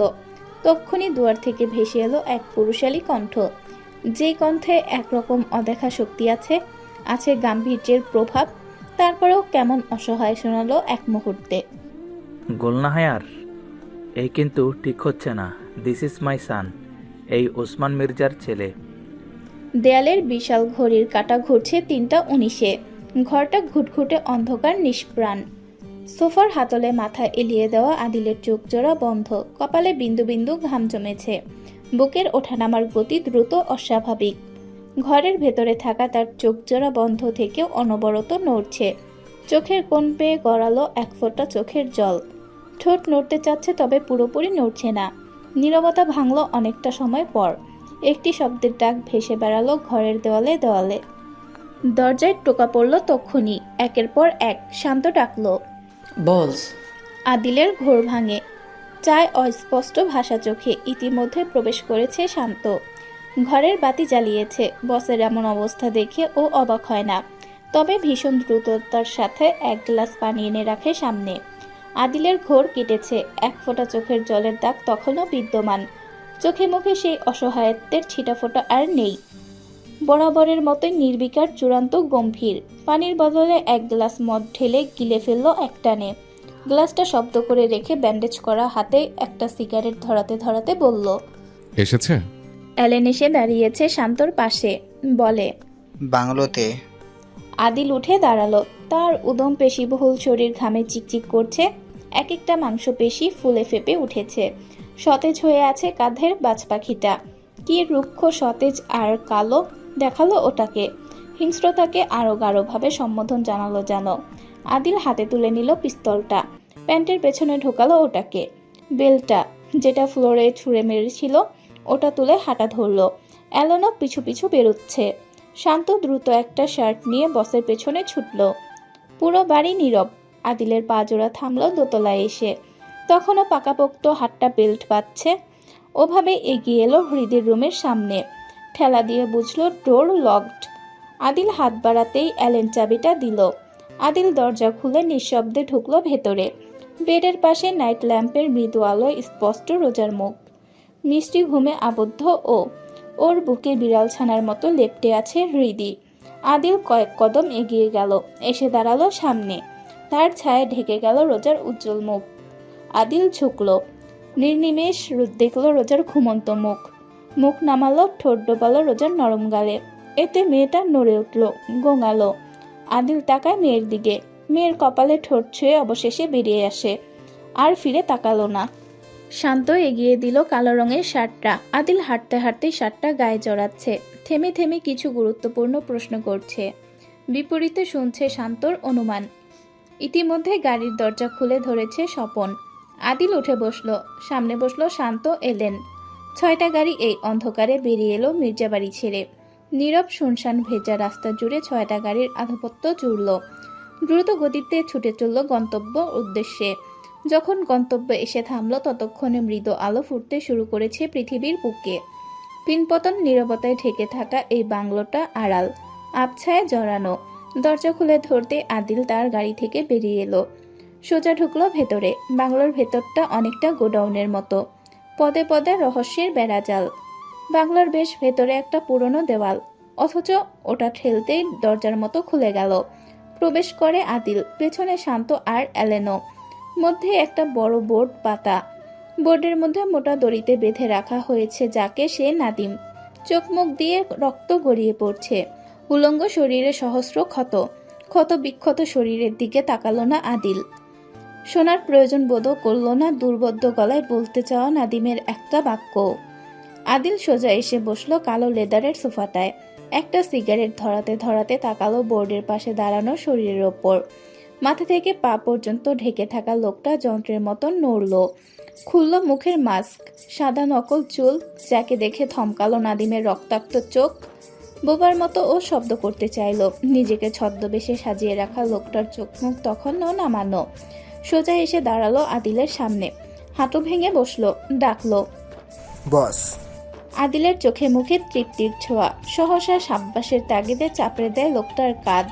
গর্ব নিয়ে বলে, My boy, he did an excellent job. Proud of you, my tiger. লোকটা মাথা তুলল। চোখ মুখে দৃঢ়তা, শ্রদ্ধা, এক রকমের ভক্তি। আদিল ডাকলো, নৈবদ্য। নৈবেদ্যর চোখ মুখ শক্ত। জি বস, আদেশ করুন। সূর্যের প্রথম কিরণ জানালার কাছে ঝিলমিল করছিল তখনও। সোনালী রঙের পর্দা উঠছে হালকা বাতাসের স্পর্শে। কিরণ এসে সোজা ছুঁয়েছে হৃদির চোখ মুখ। বাচ্চাটা তক্ষুনি আলো গভীর করে মিশল রোজার শরীরের সাথে। মাথাটা গুজে দিল রোজার বুকের ভেতর। অস্পষ্ট কিছু শব্দ করে বোঝালো ভারী বিরক্ত ও। এই সূর্যের স্পর্শ ওকে বিরক্ত করছে। রোজা হাত বাড়ালো। হাতের ছায়া ফেলে সূর্যের কিরণ থেকে আড়াল করলো মিষ্টি বাচ্চা মুখখানি। এতে বাচ্চাটা সন্তুষ্ট। স্বস্তিতে নাক মুখ দিয়ে এমন শব্দ করলো যে মুহূর্তে ওর গা কাটা দিয়ে ওঠে। মনে পড়ে গতকাল রাতের ঘটনা। আদিল তো এভাবেই অদ্ভুত শব্দ করেছিল ওর কোলের ভেতরে মিশে গিয়ে। সাথে সাথে মেয়েটা দুপাশে মাথা নাড়িয়ে অবাধ্য ভাবনাগুলো সরিয়ে ফেলল। ঘড়ির কাঁটা ঘুরছে 6টায়। হৃদিকে আর ডাকতে ইচ্ছে করলো না রোজার। ওকে সাবধানে বুক থেকে সরিয়ে উঠতে চাইলে হৃদির ঘুম ভেঙে যায়। ভাষা ভাষা ধূসর রাঙা চোখে অসন্তুষ্টি। মম, রোজা মুখ নামিয়ে ঠোঁট ছোঁয়ালো কপালে। ঘুমাও তুমি মা, আমি উপসময় হয়ে আসছি। হৃদি ঘুম ঘুম চোখে বোকার মতো হেসে রোজাকে আষ্টে পিষ্টে জড়িয়ে আওড়ায়। আমিও যাবো ওয়াশরুম। রোজা ওকে কোলে নিয়ে ওয়াশরুমে এলো। দুজন একসাথে দাঁত ব্রাশ করলো, হাত মুখ ধুলো। পরিশেষে হৃদিকে তৈরি করে নেমে এলো নিচে ব্রেকফাস্ট করতে। খেয়াল করলো বাড়িতে আদিল মির্জা নেই। নেই তার কাছের বডিগার্ডস। অগত্যা ভীষণ আরামের সাথে হৃদিকে নিয়ে খেতে বসলো। নিজ হাতে খাইয়ে দিচ্ছিল। ও সময় হৃদি খেতে খেতে ছোট ছোট চোখ করে আদরে ভঙ্গিতে প্রশ্ন করলো, ড্যাড কোথায় মম? রোজার হাত থামলো। তাকালো মরিয়ম বেগমের দিকে। ভদ্রমহিলা খাবার পরিবেশন করতে ব্যস্ত। তাকালেনও না। রোজা কিভাবে জানবে না ওই জলদস্যু কোথায়? গতকাল ওকে কি জ্বালানোটাই না জ্বালিয়েছে। অথচ ওসব তো আর বাচ্চাটাকে বোঝানো যাবে না। অগত্যা অসহায় লুকিয়ে বলে, কাজে বেরিয়েছে, দ্রুত ফিরবে। হৃদি উচ্ছ্বাস নিয়ে বলে, খেয়ে কল করো ড্যাডকে, আমরা কথা বলবো। রোজার মুখ কুচকে আসতে চাইল। ও তো মোটেও কথা বলতে চায় না, একদমই না। অগত্যা মেয়েটাকে ভুলিয়ে ভালিয়ে রেখেছে সারাটা সকাল জুড়ে। দুপুরের দিকে একটা শপের ম্যানেজার এলো শপিং বুকলেট নিয়ে। রোজার ইচ্ছে করলো পুরো শপের জিনিসপত্র কিনে জলদস্যুর টাকার পাহাড় কমাতে, কিন্তু তা করতে ওর বিবেকে বাঁধল। ও তো আর অমানবিক না। বিকেলের নরম আলো ধীরে ধীরে মিশছে মির্জাবাড়ির গায়ে। থোর তিতানের ঘেউ ঘেউর শব্দে পাখিরা দলবল বেঁধে উড়ে পালানোর শব্দ ভেসে বেড়াচ্ছে। ড্রাইভার রাস্তা দখল করে রেখেছে 6টা কালো রঙের গাড়ি। সবগুলো মাত্রই প্রবেশ করেছে। আদিল মাত্রই বেরিয়ে এসে দাঁড়িয়েছিল বাড়ির সামনে। থোর তিতান তার দুপাশে এসে দাঁড়িয়েছিল কিছুক্ষণ আগে, তবে এখন ছিটকে সরে গেছে। গার্ডেনার ইলিয়াসউদ্দিন চাচাও যন্ত্রের মতো শ্বাস বন্ধ করে দাঁড়িয়ে আছেন। সবগুলো বডিগার্ড বাগান জুড়ে থমকে আছে। ওদের গলায় শ্বাস আটকে আছে। শান্ত হতবাক চোখে তাকিয়ে আছে আদিলের দিকে, যার গা বেয়ে জল গড়িয়ে পড়ছে। ওপর থেকে ফেলা পানি তখনও ঝর্ণার মতো আদিলের গায়ের ওপরেই পড়ছে। দোতলায় দাঁড়ানো রোজা থতমত খেলো। মরিয়ম বেগমের দুপা এমনভাবে কাঁপছে যে ভদ্র মহিলা হাঁটু গেড়ে বসে পড়েন। সকালের অমন হতভম্ব অবস্থা দেখে রোজা অনুশোচনায় ভুগল। মরিয়ম বেগম পানি নিয়ে এসেছিল বারান্দার টবগুলোতে পানি দিতে। রোজা পাশে দাঁড়িয়ে দেখছিল। তক্ষুনি দেখতে পেল সারাদিন পরে আদিলকে ফিরতে দলবল নিয়ে। একদম হাতের নিচে থাকায় শয়তান ধরল ওকে। অমনি মরিয়ম বেগমের হাত কাত করে সবটা পানি আদিলের ওপর ঢেলে দিয়েছে। আদিল তখন মাথা তুলে তাকিয়েছে দোতলায়। রোজার মুখে পড়েছে মিঠা রোদ্দুরের ঝলক, ঝলমল করছে। রোজা দুর্বল হেসে কোনো রকমে সাফাই গাওয়ার সুরে গলা উঁচিয়ে বলে, হাত ফসকে পড়ে। ও কথা শেষ করতে পারেনি। আদিল আদেশ ছড়ে, শান্ত, স্যুট নিয়ে আয়। শান্ত তক্ষুনি ভেতরে প্রবেশ করলো ঝটপট। রোজা আটকে রাখা শ্বাস ফেলল। স্বস্তিতে চোখ বুঝল। যাক, কিছু বলেনি। জলদস্যুর অমন চেহারা দেখে ওর গলাটা শুকিয়ে মরুভূমিতে পরিণত হয়েছিল। দ্রুত সরে এলো ওখান থেকে। দেখলো না আদিলের বড় কদমে বাড়িতে ঢোকার দৃশ্য। রোজা এসে বসলো বিছানার এক কোণে। হৃদের কাপড় চোপড়গুলো ভাঁজ করতে শুরু করলো। মেয়েটা লিভিং রুমে কার্টুন দেখছে। কাপড় ভাঁজ করে রোজা নামবে। তক্ষুনি অল্প খোলা দরজাটা ভীষণ শব্দ করে মেলা হলো। ধরফরিয়ে ওঠে রোজা। দরজার দিকে তাকাতেই ওর গলা শুকিয়ে আসে। আদিল ইতিমধ্যে দরজাটা লক করেছে। তার ভেজা চুলগুলো কপালে মিশে আছে। পেটানো শরীরে লেপ্টে আছে ভেজা শার্টটা, হাতে ছাই রঙের 3 পিস স্যুট। রোজা হতবিহ্বল ভঙ্গিতে বলে, কি করছেন? আদিল প্রত্যুত্তরে কিছু বলল না, তবে বাতাসের গতিতে এলো রোজার সামনে। এক হাতে সোজা সাপটা শার্ট খুলতে শুরু করলো। এতে বেচারি হতবিহ্বল। কথা নেই বার্তা নেই, এ লোক শুধু উলঙ্গ হতে চায় কেন? মাথাটা ঘুরিয়ে ও এলোমেলোভাবে আওড়ালো, আপনি পাগল? আপনার সমস্যাটা কি? আদিলের কাটকাট জবাব, আম চেঞ্জিং। কিং কর্তব্য বিমূর রোজা বড় করে তাকাতে আদিল পুনরায় বলে, ইন ফ্রন্ট অফ ইউ। সুযোগ আপনি ভালো মতন আপনার ভবিষ্যৎ দেখে নিতে পারেন মিসেস। রোজা আতঙ্কে বাকরুদ্ধ। ও দ্রুত সরে যেতে চাইলেও পারল না। আদিল ওকে বিছানা আর দেওয়ালের সাথে এক কোণে করে আটকে রেখে ভেজা শার্ট খুলে ছড়ে ফেলেছে কোথাও একটা। এরপর ছুঁয়েছে প্যান্ট। প্যান্ট খুলতে দেখে রোজার মুখ নীল হয়ে এলো। দ্রুত ঘুরে গেল। আদিল অবশ্য ওকে ঘাটায় না। সে ওখানে রোজার সামনে দাঁড়িয়ে প্যান্ট খুলে। নতুন স্যুটটা অনেকটা সময় নিয়ে পরে এক এক করে। রোজা পুরোটা সময়ে বিড়ালের মতো চোখ মুখ বুজে লেপ্টে ছিল দেওয়ালের সাথে। ও কল্পনায় আনতে পারে না একটা পুরুষ মানুষ এতটা বেহেলাজও হতে পারে। স্যুট পরিবর্তন করে আদিল অবশ্য দাঁড়ায়নি, বেরিয়ে গেছে। রোজা প্রাণ ভরে শ্বাস নিল। ওর দম বন্ধ হয়ে এসেছিল প্রায়। তাকালো দরজার দিকে, এরপর ফ্লোরে। সবকিছু ফ্লোরে ফেলে গিয়েছে। রোজা ওসবে হাত দিল না, চোখ মুখ কালো করে থাকলো। নিচ থেকে তখন হৃদির ডাক পড়ছে, আওয়াজ করে সমানে ডাকছে। রোজা অবশেষে বেরোলো। করিডোরে দাঁড়াতেই দেখলো আদিলের কোলে হৃদি। আদিল দাঁড়িয়ে আছে বডিগার্ডসদের মধ্যে। শান্ত তখন অপ্রস্তুতভাবে মুখ খুলছে আর বন্ধ করছে। আদিল অবাক, আশ্চর্য হয়ে প্রশ্ন করলো, কি বলবে? অ্যালেন, স্বপন, ক্লান্ত, ধ্রুব সহ সবগুলো ঠোঁটে ঠোঁট টিপে রেখেছে। চোখে মুখে রহস্য। শান্ত তোতলায়। বস আদিল ভ্রু তুলে। ইউ? আমি বিয়ে করতে চাচ্ছি। আদিল থমকালো, পর মুহূর্তেই বাম হাত রাখলো শান্তর কাঁধে, আশ্বস্ত করে বলল। তা তো জানি। শান্ত তখনও মিনমিন করে যাচ্ছে। বস মানে? শান্ত চোখ মুখ খিচে চোখ জোড়া শক্ত করে বন্ধ করে উচ্চকণ্ঠে অনুরোধের সুরে বলে, বস আমার গ্রামে আমার বিয়ে খেতে আসুন প্লিজ। পিনপতন নীরবতা বইল খানিকক্ষণের। শান্ত শ্বাস বন্ধ করে আছে। বাকিদেরও একই অবস্থা। নীরবতা ভাঙে আদিলের সংক্ষিপ্ত জবাবে, তোর বিয়ে আর আমি থাকবো না? শান্ত চমকে ওঠে। দ্রুত যখন মাথা তুলে তাকায় দেখতে পায় বসের শান্ত দৃষ্টি। আনন্দে চিৎকার করে ওঠে অ্যালেন, দু হাতে জাপটে ধরে পেছন থেকে শান্তর কাঁধ চেঁচায়, বস যাচ্ছে। শান্ত তখনও অবিশ্বাস নিয়ে চেয়ে আছে। যখন মস্তিষ্ক কাজ করে ও দিশেহারা হয়ে পড়ে। আনন্দে ভেসে যায় ভেতরটা। ততক্ষণে লিভিং রুম জুড়ে একটা উচ্ছ্বাস বয়ে গেছে। সবার হইহুল্লোড় দেখে নিজের অজান্তে রোজার ঠোঁটের কোণ প্রসারিত হয়। শান্ত ততক্ষণে বসের চারিপাশ ঘুরে একটা এলোমেলো ডান্সের স্টেপ দিতে দিতে গলা তুলে একটা গানের কিছু লাইন গেয়ে উঠেছে। ওর পাশাপাশি অ্যালেন, স্বপন, ক্লান্ত ওরাও ঘুরছে। সর্পদংশে মারিয়া আবার বোঝাও কেমনে, নিশীতে চাবরে ফুল বনে আমার মালকা বানু তিনদিনে। ঝাড়বাতিটার সফেদ আলো সোজা পড়েছে আদিলের শক্তপোক্ত মুখের ওপর। তার কঠিন চোখাচল নরম দু হাতে ধরে খিলখিল করে হাসছে হৃদি। হাসতে হাসতে মিশে গেছে বুকের সাথে। বিড়ালের মতন চোখ দুটো আনন্দে চিকচিক করছে। ও মুগ্ধ চোখে দেখছে শান্ত, অ্যালেন ওদের বাচ্চামো কিভাবে নাচছে আর গাইছে। পুরো লিভিং রুমে প্রাণে থই থই করছে। বেড়াতে যাবে জানতে পেরে আনন্দে দিশেহারা মেয়েটা। এক পর্যায়ে ওদের নাচ গান থামে, সবটা নীরব হয়। দু হাতে বাবার গলা জড়িয়ে উচ্ছ্বাস নিয়ে তাকায় দোতলায়। জলজলে চোখে চেয়ে ব্যাকুল গলায় বলে, মম, বেড়াতে যাবো আমরা, দিদি ভিয়ার। রোজা মাথা দুলিয়ে বোঝায় শুনেছে। হৃদি হাত নাড়িয়ে ডাকে, আসো আসো না, শোনো না। রোজা আর চোখে তাকায় লম্বা চড়া দেহের দিকে। আদিলের পরনে ছাইরঙা স্যুট, পেছনে অবহেলায় ভরে রাখা রিভলভারটা অল্পখানি দেখা যাচ্ছে। ওটায় রক্ত লাগা সম্ভবত। রোজা দৃষ্টি সরিয়ে আনে। লোকটা বেরুবে ফের। আজ সারাদিন তো বাড়ি ছিল না, কিছুক্ষণ আগে ফিরেই পুনরায় বেরুতে যাচ্ছে। তাহলে মাত্র কিছুক্ষণের জন্য ফিরেছে কেন?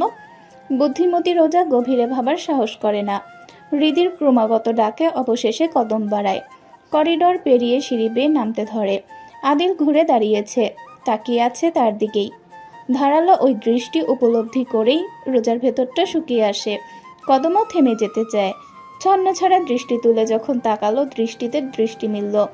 ধূসর চোখে চেয়ে আশপাশ কেমন ধোঁয়াশার চাদরে মুড়িয়ে গেল। সবটা অপ্রাসঙ্গিক হয়ে এলো। রোজার দৃষ্টি সরিয়ে আনে। নেমে আসতেই আদিল কাছে দাঁড়ালো। মেয়ের গালে ঠোঁট ছুঁয়ে বলে, মমের কাছে যাও শোনা, I have work to do. রোজা যখন হাত বাড়াতে চাইল, হৃদি আরো গভীরভাবে জড়িয়ে ধরল আদিলের গলা। মুখ গোমরা করে কেমন মুরব্বীদের মতো বলল, কোথায় ছিলে সারাদিন? Have you eaten? আদিল তাকালো রোজার ইতস্তত মুখের দিকে। হাঁসফাঁস করছে, দৃষ্টি তুলে তাকাচ্ছে না। ওই মুখে চেয়েই আওড়ায়, আই হ্যাভেন্ট। হৃদি কোল থেকে নামলো তক্ষুনি। ঝটপট দু হাতে টেনে ধরলো বাবার হাতটা। গদগদ কণ্ঠে জানালো, আজ মম রেঁধেছিল, কত ইয়াম্মি হয়েছে জানো, খাবে এসো। এইটুকুন মেয়ের হাতের টানে আদিল বাধ্যভাবে এগুচ্ছে। শান্তবাদে বাকিরা সব বেরিয়ে গেছে। মরিয়ম বেগম ডাইনিং সাজাতে ব্যস্ত হয়েছেন, তবে একবারিয়ে খাবার সার্ভ করছেন না। রান্নাঘরে যাচ্ছেন না। শান্ত এক ফাঁকে চেয়ার টেনে দাঁড়িয়েছে ডাইনিংয়ের পেছনে।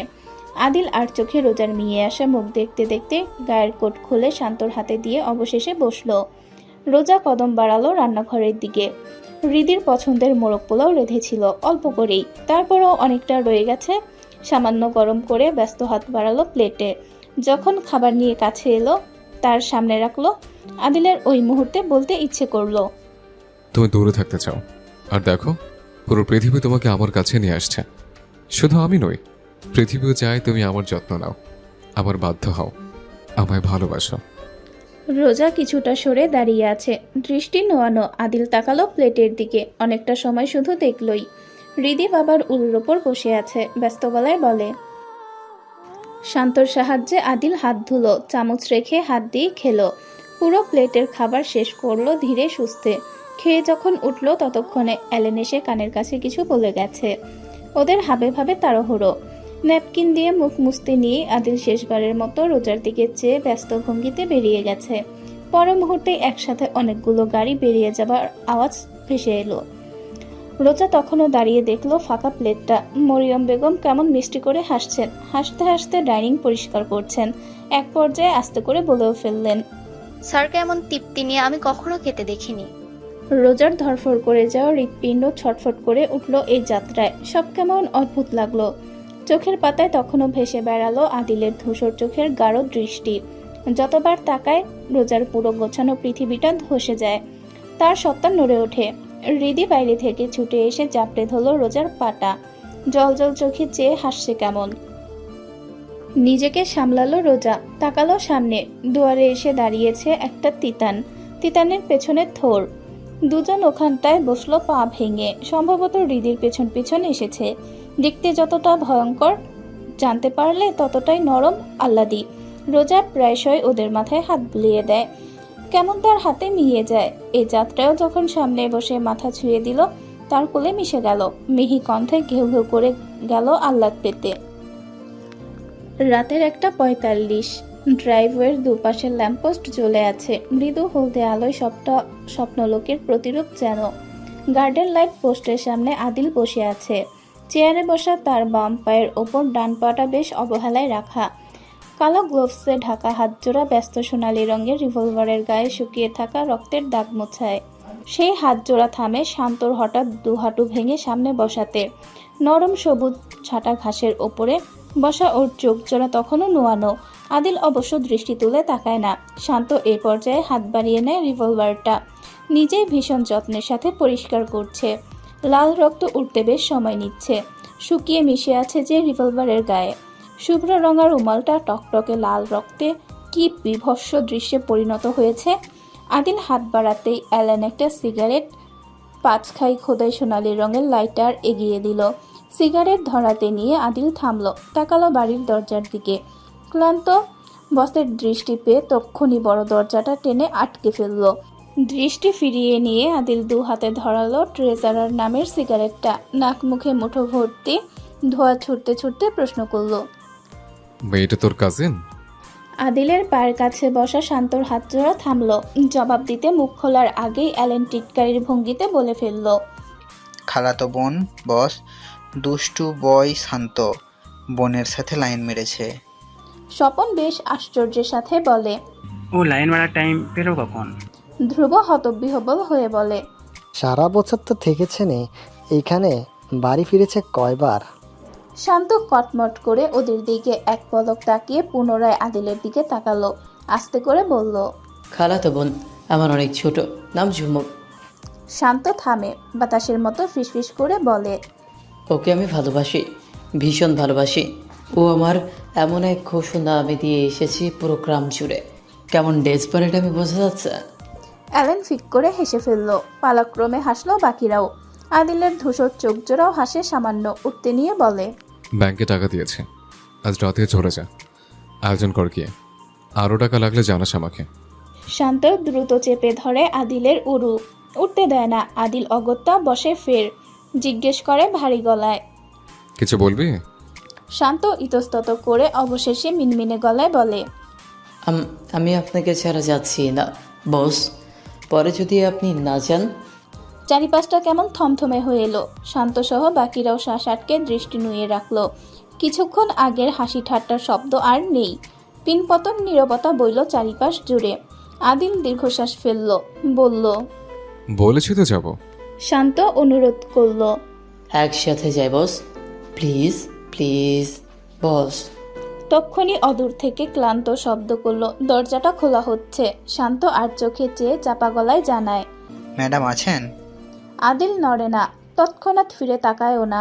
আলগোছে সিগারেটটা ফেলে দেয় শুধু। শুনুন, রিভলভারটা আদিলের আঙ্গুলের ফাঁকে দুলছিল তখন। ডাক শুনে এই যাত্রায় হাত থামে। সে ফিরে তাকায়।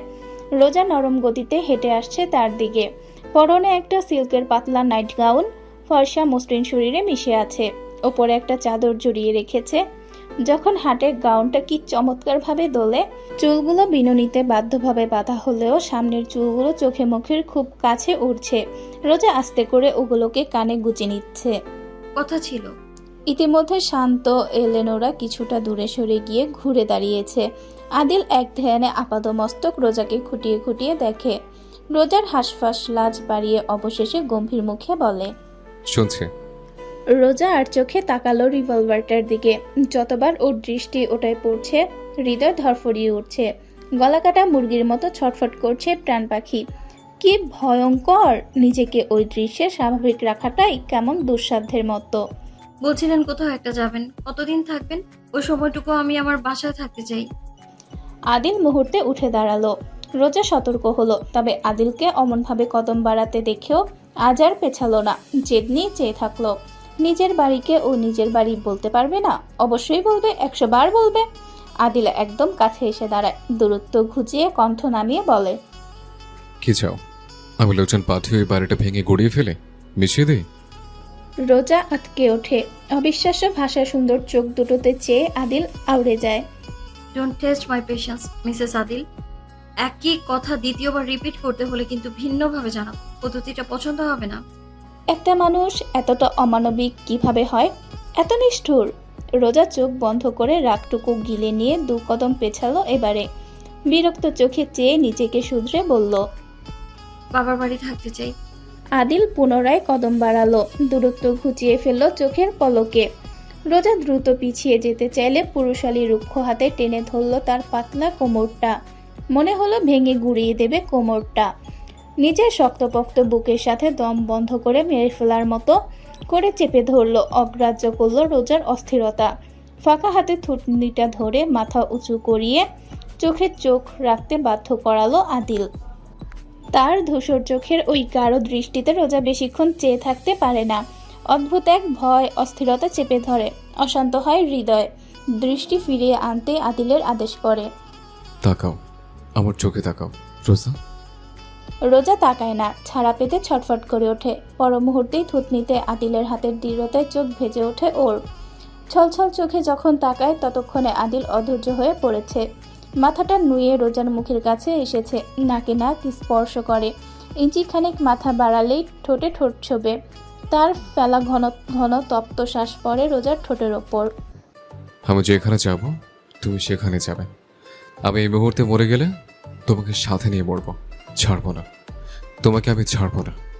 আমার থেকে জন্মে তোমার নিস্তার নেই। বাহু ডোরে আটকে থাকা রোজার শরীরটা কেঁপে ওঠে ঠকঠক করে। ধরফর করে হৃৎপিণ্ড। কেমন এক বিশ্রী তীক্ষ্ণতম অনুভূতিতে ভেসে চোখ জোড়া বন্ধ করে রাখে শক্ত করে। নিভু গলায় আউড়ে বসে। কেন করেন এমন? আদিল আরো ঘনিষ্ঠভাবে জড়িয়ে নেয় পাতলা শরীরটা। নিজের মধ্যে মিশিয়ে ফেলতে চাইল। চোয়াল ছেড়ে এলোমেলো চুলগুলো কানের পেছনে নরমভাবে গুছিয়ে দিতে নিয়ে গম্ভীর স্বরে বলল, শোনার সাহস আছে? সহ্য করতে পারবে? তোমাকে পাবার জন্য আমি কোন পর্যায়ে চলে যেতে পারি তার ধারণা তুমি সইতে পারবে না, মানতে পারবে না। রোজার দম বন্ধ হয়ে আসে। ও চমকে চোখ মেলে চাইতেই একজোড়া রক্তিম হিংস্র দৃষ্টিতে আটকা পড়ে। নিজ অজান্তেই চোখের জলে গাল ভিজে ওঠে ওর। আদিল মুহূর্তে হামলে পড়ল। রুক্ষভাবে চোখের পলকে শুষিয়ে নিল চোখের জলগুলো। রোজা ছটফটিয়ে চোখ বন্ধ করে। 2 হাতে সরাতে চাইল চওড়া বুক। আদিল এক পর্যায়ে নিজেই ছেড়ে দিল, সরে এলো। ঘুরে পুনরায় চেয়ারে বসতে বসতে বলল নির্জীব কণ্ঠে, আগামীকাল রওনা হব। যা যা প্রয়োজন প্যাক করে নাও। রোজা আর দাঁড়ালো না, তাকালো না। ফোন চাওয়ার সাহসটুকুও যে আর অবশিষ্ট নেই। সিংহ তাড়া করেছে এমনভাবেই দ্রুত কদমে ভেতরের দিকে ছুটল। আদিল তাকিয়ে থাকলো ওই যাওয়ার পথেই। ক্লান্ত দুয়ারের পাশে দম বন্ধ করে দাঁড়িয়ে আছে। দৃষ্টি নোয়ানো ওর। শান্ত দেখলো বসের গম্ভীর মুখ। শুনেছে বসের শেষ কথাটুকু। পরশু রওনা দিবে তারা। আনন্দে শান্তর ভেতরটা রীতিমতো কাঁপছে। সে এমন আশা রাখার দুঃসাহস যে করেনি। শুধু অনুরোধটুকু করতে চেয়েছিল। বিপরীতে না শোনার জন্য নিজেকে প্রস্তুত রেখেছিল। সেই সুদূর রাজপুর গিয়ে তার বিয়ে খাবে বস। এতটা গুরুত্বপূর্ণ লোক নিজেকে কখনো মনে করেনি, কিন্তু আশেপাশের সবাই বলতো শান্ত ভীষণ কাছের কেউ। বস তাকে অনেক গুরুত্ব দেয়, ছোট ভাইয়ের মতো মনে করে। তা সবসময় হেসে উড়িয়েছে শান্ত, তেমন আশকারা দেয়নি ওসব চিন্তা ভাবনার। আচ্ছা, কতগুলো বছর ধরে শান্ত বসের পাশে? 10, 12 নাকি আরো বেশি? শান্ত তখন যে ভীষণ ছোট ছিল। কত বছর ছিল যেন? এই 12 সম্ভবত। আর তার বসের এই 17। বস তো তার 5 বছরের বড় মাত্র। ওই সময় এসে শান্ত এক যুবক দেখেছে, পরিষ্কার এক যুবক। কাল যে এই দুনিয়াটা তখনও ছুতে পারেনি যাকে। স্কুল থেকে ফিরে তখনও যে মায়ের আঁচল ধরে টেনে থাকতো, আবদার করতো, বায়না ধরতো। শান্তর চোখের পাতায় হঠাৎ করে ভেসে ওঠে তার জীবনের সবচেয়ে হৃদয় বিদারক দৃশ্যটুকু। ভাষা ভাষা সাদা কালো ওসব এখন। গোটা মির্জাবাড়ির জুড়ে সেদিন পুলিশ দিয়ে ভর্তি। এমপি থেকে মন্ত্রী, সবার আগ্রহ তখন এই বাড়িতেই।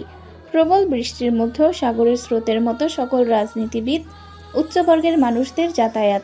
বাড়ির সামনে দুটো খাটিয়া পাশাপাশি রাখা, লাশের গা সাদা কাপড়ে ঢাকা, তাজা লাল রক্তে ভেসে উঠেছে সাদা কাপড়ে।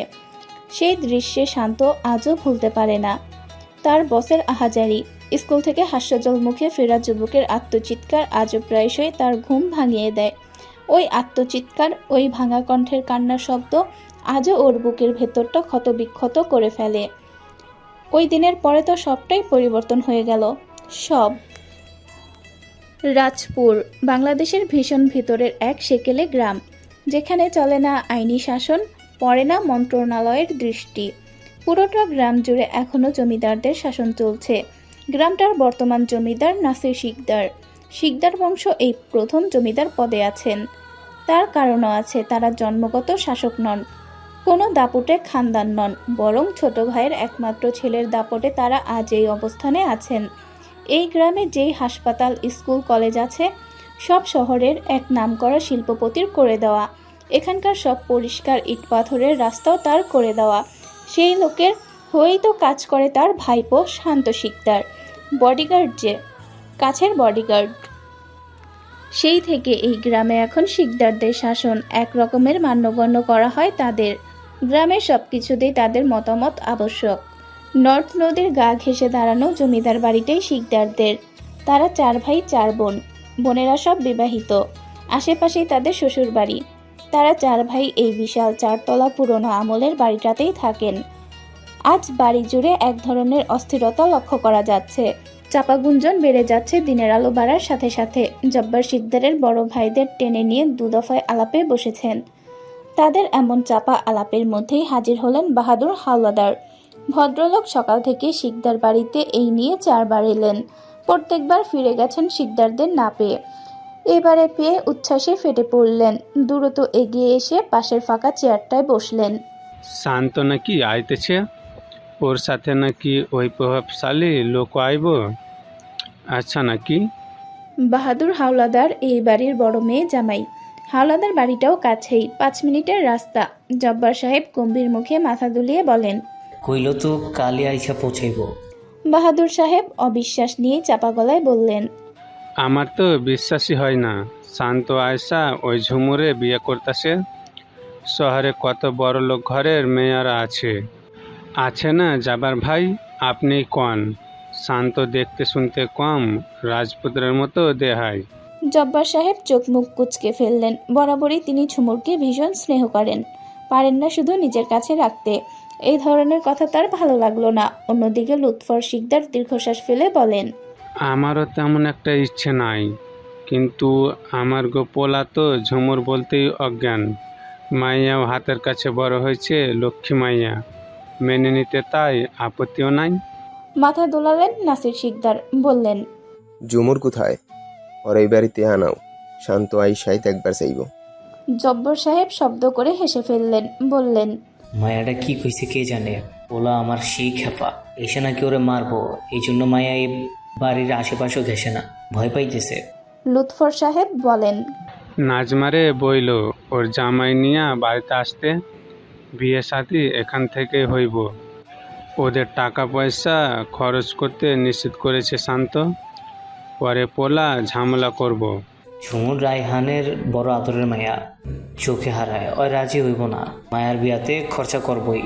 জব্বর সাহেব ইতিমধ্যে স্ত্রীকে ডেকে আদেশ করেছেন কাজের লোকদের নিয়ে দোতলার ওই আলিশান ঘরের ধোয়া মোছার কাজ শুরু করতে। ওই ঘরের সবকিছু চকচকে চাই, সবকিছু নতুন চাই। কবুতরের উড়ু উড়ু বারান্দা জুড়ে পাখিদের কিচিরমিচির শোনা যাচ্ছে। সেসবের মধ্য দিয়ে ছোটা মেয়েলি বদনে ভীষণ ঘেয়ারের স্কার্ট কুর্তি, একটা সিল্কের ওড়না মাথায় টানা ছিল, যা আপাতত বেখেয়ালিতে পড়ে আছে কাঁধে। নুপুরের আওয়াজ দেওয়ালে দেওয়ালে ভাসছে। রায়হান সেই আওয়াজে হাসেন, হাতের পত্রিকা রেখে ফিরে তাকান। ঝুমুর এসে দাঁড়িয়েছে দেওয়ালের পেছনে, কাজল রাঙা চোখ জোড়া বের করে রেখেছে কেবলই।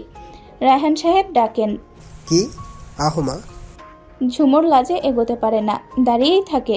রায়হান সাহেব হাসতে হাসতে বলেন, আম্মা আপনি ঠিক, আমি ভুল। আইতেছে আপনার রাজপুত্র আপনারে বিয়া করতে। ঝুমুর শক্ত করে বুঝে ফেলল চোখ জোড়া, পুরো দুনিয়াটাই দুলে উঠল ওর।